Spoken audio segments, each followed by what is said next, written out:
দিনের শেষ ভাগে ফিল্ডিংয়ে বেশ মনোযোগ দিয়েছেন টাইগাররা, তাই তো মাত্র একটি বল ফেরাতে একে একে ছুটলেন 5 জন ক্রিকেটার। এমন চিত্র দেখে তো সে সময় কিছুটা হেসেই ফেললেন ধারাভাষ্যকার রাসেল আর্নল্ড। শ্রীলঙ্কার দ্বিতীয় ইনিংসের 21তম ওভারের দ্বিতীয় বলের ঘটনা। হাসান মাহমুদের বলে ব্যাটার জয়সূর্যা মিডন বরাবর বলটিকে ঠেলে দিলে বলটি বাউন্ডারি লাইনের দিকে যেতেই এক বলের পিছনে ছুটেন 5 জন ফিল্ডার।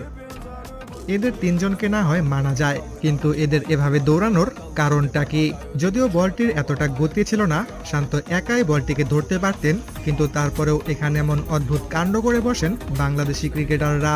মনে হচ্ছিল স্কুল ছুটি দিয়েছে, কে কার আগে বেরোতে পারে। বাংলাদেশের এমন ফিল্ডিং দেখে শ্রীলঙ্কান ধারাভাষ্যকার রাসেল আর্নল্ড বলেন, এক বলের পিছনে এতজন, একটু হেসেই ফেললাম। এছাড়া এই নিয়ে আবার ভারতীয় গণমাধ্যম টিকটকার ফেসবুকে একটি পোস্ট করেছেন।